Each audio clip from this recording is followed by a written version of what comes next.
Olá, turminha, tudo bom com vocês? Espero que sim.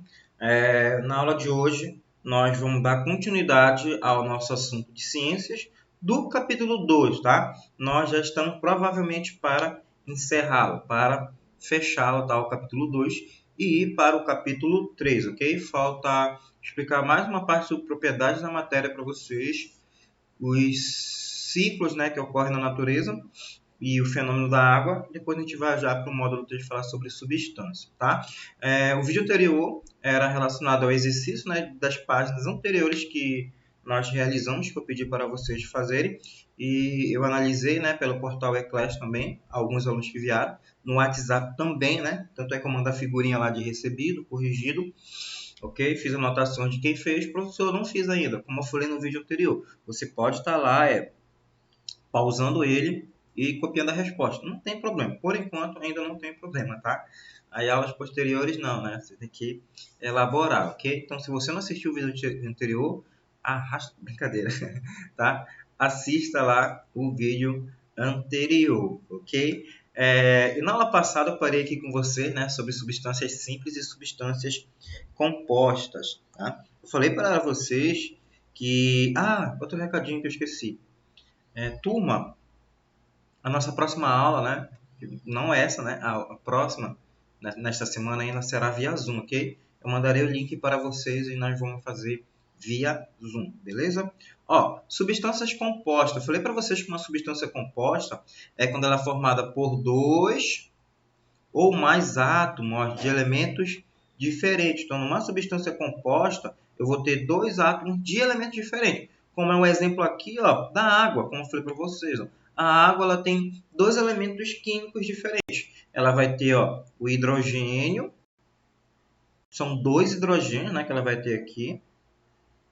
Dois hidrogênios e ela tem um oxigênio. Então você percebe, é uma substância composta feita por dois ou mais. O carbono tem um carbono e tem dois oxigênio, ácido clorídrico, né? Hidrogênio e um carbono aqui, O cloreto de sódio, né? Você tem o sódio aqui, né? E você também tem um carbono, né? Aqui, faltou NaCl aqui, o sódio. Faltou aqui, o cloro e o sódio, ok? Cl, faltou um aqui, tá? Quando você junta os dois, né? NaCl, né? Do cloro, ok? E uma substância simples é quando você é constituída, né? Tem apenas um único tipo de átomo, né? Apenas um único elemento químico. Por exemplo, aqui, gás hidrogênio. Professor, mas é H2. Não. Lembre-se, um elemento, a numeração lá dele é a quantidade, né, de hidrogênio que tem presente. É quantos elementos químicos tem. Você pode ter, professor, mas eu tenho dois aqui, não é substância composta? Não, porque são iguais, tem que ser diferente. Igual aqui em cima, dois hidrogênios, mas você tem um outro diferente lá, que é o oxigênio, tá? Então, uma substância simples pode ter aqui, dois elementos iguais, idênticos, tá? É uma substância simples. Composta, você tem que ter diferente. Tem que ser um diferente do outro, né? Como o carbono e o oxigênio se unem para formar o gás carbônico. Aqui, o gás de nitrogênio, o gás ozônio, o O3, importantíssimo para a nossa camada atmosférica. Então, isso é uma substância simples, isso é uma substância composta. Falei para vocês aqui, acho que eu entrei em propriedades da matéria. Tá? As propriedades da matéria, né, as propriedades gerais, elas são características presentes em todas as substâncias e em todos os corpos, né? Então, essas propriedades elas estão presentes em todas as substâncias, em todos os corpos. E quais são as mais importantes que nós temos? A massa. A massa é a quantidade de matéria contida em um corpo ou um objeto. Tá? O qual pode ser medida em gramas, quilogramas ou toneladas. Né? A gente vê lá, professor, quantos quilos. Você vê que nós pesamos quilograma.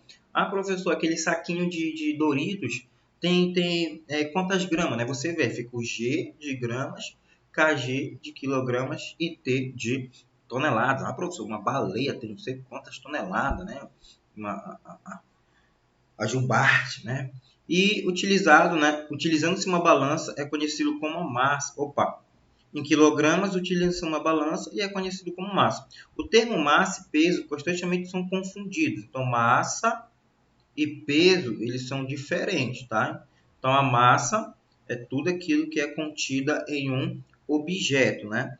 E representa um conceito diferente. O peso é medido em newtons, tá? Que é a força que a Terra nos atrai, ó, do centro dela, né? Da atração da gravidade. Então, tem um peso, que esse peso ele é exercido através da força gravitacional, que puxa a gente para baixo. Em quase todas as regiões da Terra, temos a mesma medida de massa e peso, enquanto não estamos nos movendo.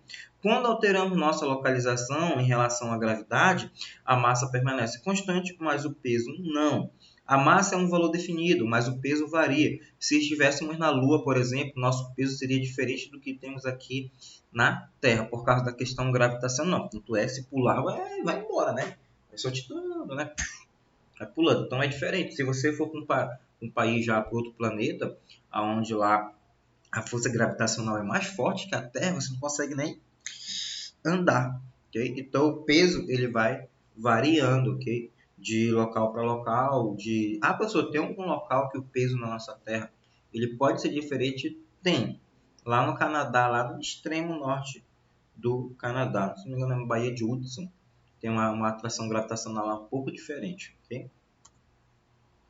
E a extensão, tá? A extensão, quando você for colocar, por exemplo, aqui, igual esse homem, ó, você está colocando, ó, tá? Esses objetos aqui, essas caixas. Só que quando você coloca ela aí, ela tem massa, né? Ela tem peso e ela vai ocupar um lugar no espaço. Então aqui, ó, quando a extensão é quando, ó, determinado objeto, determinada matéria ocupa um lugar no espaço, né? E você não tem como colocar mais. Por exemplo, se você pegar a sua mochila e a sua mochila cabe 5 livros, você não vai conseguir colocar 6, 7, né, 8 lá dentro. É igual na mala. A mala você tem que arrumar certinho. Você tem a extensão dela e tem um espaço lá. Você tem que dobrar até então que você vai conseguindo colocar. Então, ó, antes de colocar a caixa em uma prateleira, precisamos analisar se há espaço suficiente para isso. Tal verificação requer noções de comprimento, altura e largura, ou seja, das medidas que determinam a extensão das caixas, né, a serem guardadas. Portanto, podemos definir extensão como espaço ocupado por uma substância ou por um corpo, né, um objeto, uma matéria que fica em determinado local. Então, você tem que medir. Quando você é mais criança, você não tem noção de espaço, você não tem tanta noção de distância, né? Por isso que quando você vai crescendo, você vai aprendendo, você consegue atravessar a rua depois sozinho, né? Porque você tem noção. Uma criança, você tem quantos anos? 11, 10 anos aí? Você já tem noção, você consegue verificar se aquele carro está vindo rápido, se aquele carro está vindo, se ele está longe, você consegue. Agora uma criancinha não. É a mesma coisa se você for ver um espaço. Opa, será que isso passa? Você olhando, você já tem a noção daquele tamanho. Se é expansivo ou não, se você consegue passar. Uma criança não vai tentar colocar lá e não consegue, ok? E a impenetrabilidade, né, que é a impossibilidade, ó, de dois corpos ocuparem, impossibilidade de dois corpos ocuparem o mesmo lugar, né, num espaço ou ao mesmo tempo. Então não tem como, é só você ver lá em sala de aula, a professora do ano passado, você do quinto ano, não sei se era a Nilda, falava, você não pode sentar na mesma cadeira que o coleguinha, dois corpos não ocupam o mesmo lugar, não ao mesmo tempo, no espaço, não tem como eles ocuparem, você não vai colocar um dentro do outro. É igual você verificar aqui no carro. Você tem um espaço, que é uma rua, se aquele carro vier numa rua que sai uma direção, não vai ter espaço suficiente e eles não vão conseguir ficar no mesmo lugar ao mesmo tempo. Eles vão se colidir, eles vão se chocar, ok? Então, isso aí, a impenetrabilidade, ok? E a indestrutibilidade, pessoal, na natureza, ó, nada se perde. Não, professor, na natureza nada se perde, nada se perde. Tudo é reaproveitado. Ah, professor, se eu toquei fogo no papel, ele se perdeu. Não, virou carbono, virou cinza, liberou água. Então a cinza cai no solo, pode ser aproveitado para aquele solo. O carbono vai para a atmosfera, a água evapora. É em pequena quantidade, mas não se perde. Tá? Então na natureza nada se perde, nada se cria, né? Porque só temos um Criador. Tá? E tudo se transforma, tudo vai se transformar. Lembre-se disso. Nada se perde, nada se cria e tudo se transforma, ok? E esse conceito é essencial para a compreensão da natureza dos átomos que formam todas as substâncias que conhecemos. Por mais que, por exemplo, um papel seja queimado, os átomos existentes neles não são destruídos, apenas reconfiguram e se comportam diferente. Como eu falei para vocês, um pouquinho de água, um pouquinho de carbono, né, que vai acabar liberando. Então, nada se perde, nada se cria. Tudo que você vê na natureza se transforma, é reaproveitável, né? Só você lembrar dele aqui, ó. Ele falava que é indestrutível, né? Invencível. Então lembra aqui, ó, do Thanos, ele é indestrutível. Ah, professor, mas o Tony Stark, quando instalou o dedo, ele virou cinza. Pois é, mas aquelas cinzas foram para a atmosfera, foram para o ar. Então quer dizer, professor, que ele não morreu e não deixou de existir? Não, ele se transformou em pó e foi espalhado pela atmosfera. Divisibilidade é a característica, a capacidade de você conseguir dividir determinado objeto, determinada matéria em objetos menores. Ó. O cookie aqui, ó, se você for quebrando ele, né, você roteando, você vai ver que tem a capacidade de divisibilidade. Lembre-se lá que antigamente, principalmente na Grécia Antiga, pensava-se que o átomo ele era indivisível. A gente sabe que não. Sabemos que o átomo é divisível, então você consegue dividi-lo, né? Você consegue separar em partes menores. Essa característica existe por conta, né, da descontinuidade, né, da matéria, da capacidade dela de se desfazer, ok? E a descontinuidade, a matéria é constituída de átomos e de espaços vazios, tá? Entre eles. Então, você tem a matéria e lá você vai ter espaços vazios. Aliás, o próprio átomo é descontínuo, pois é formado pelo núcleo e pela a eletrosfera. E entre essas duas regiões e as camadas da eletrosfera, o espaço é vazio, né? Você tem um átomo aqui, ó, você tem um núcleo, aqui você tem a eletrosfera, ó, circundando ela. Ó. E você vê que tem um espaço aqui, ó. Você tem descontinuidade, ó, aqui onde eu estou fazendo descontínuo dentro. É descontínuo. Você tem um espaço aqui dentro, tá? Formado pelo núcleo, pela eletrosfera, né? E entre essas duas regiões e as camadas da eletrosfera, o espaço presente é vazio. Por mais que um sólido como a madeira pareça compacto, uma análise microscópica mostrará, né, pequenos furos na superfície desse material. A descontinuidade da matéria possibilita que mergulhemos em uma piscina sem nos machucarmos, pois nosso corpo ocupará o espaço vazio entre as moléculas de água. Já pensou? Ah, professor, mas se não tivesse essa descontinuidade da água, é como se você caísse em pedra no solo. É diferente você cair numa água que tem uma divisibilidade entre a matéria do que você cair no concreto, que não tem divisibilidade, não há espaço. Sim, professor, mas dentro do tijolo tem espaço. Mas sim, você está vendo a parede aqui, ó, não tem. Você vai se quebrar todo do que você cair numa água. E a compressibilidade é a característica, né, que a matéria ela pode sofrer uma extensão, né, e ela pode ser reduzida. Então você tem a matéria, aquele VAR, você pega uma matéria e você consegue reduzi-la ou então você consegue aumentá-la, né? Ou seja, ser comprimida. Esse fenômeno ocorre em consequência da aproximação das moléculas. Certos materiais, como a argila, né, úmida, são comprimidos facilmente. Outros, como as rochas, têm menor capacidade de compreensão. Você não vai você pegar uma pedra, uma rocha. Mais fácil você machucar a mão, né, até sangrar, do que você conseguir comprensar. Você não consegue, né? Já aqui uma argila você consegue. Você vai moldando ela do seu formato e você tem a propriedade de reduzi-la. Elasticidade. Muitas pessoas acreditam que essa propriedade permite que as matérias se estiquem, né? O que ela realmente representa, de fato, é que a matéria comprimida pode voltar ao seu estado anterior. Com certeza. Aquilo que você aumenta, uma hora ele poderá voltar. Por exemplo, você pega essa bolinha aqui, ó, que ela é anti-estresse, você está comprimindo ela, você está fazendo com que ela aumente, né? A capacidade dela de esticar e ela voltar ao normal. É igual a nossa musculatura. Então, se você malhar a sua musculatura, né? Ele vai esticar, você vai aumentar seu braço. Mas se você parar de malhar, o que, que vai acontecer? Vai, ó, voltando ao normal. É igual, por exemplo, pessoas assim que são obesas, né? Ficam no efeito sanfona. O que é efeito sanfona? emagrece e engorda, né? Então você vê que tem a capacidade da pele esticar, mas ela voltar ao normal. Então isso acontece, tá? Então a elasticidade, a matéria comprimida pode voltar ao estado anterior. E a inércia, né? Você já deve ter ouvido isso aqui falar sobre inércia. Perguntar uma perguntinha para você, tá? Fazer um questionamento aqui para vocês. Acho que não sei se já andaram de ônibus, mas quem andou de ônibus aí, quando o motorista freia, você vai para frente ou você vai para trás? Quando o motorista freia. E quando o motorista acelera, você vai para trás ou você vai para frente? Hein? Quando o motorista vem lá no Buritizal, São Camilo, no Marabaixo, Infraero, lutado, aí ele freia lá na ponte da Lagoa dos Índios, aí ia quase acontecendo um acidente, ele freou bruscamente. O que acontece? Quando ele freia, você vai para frente, né? Uma vez uma mulher me deu uma dentada dentro do ônibus.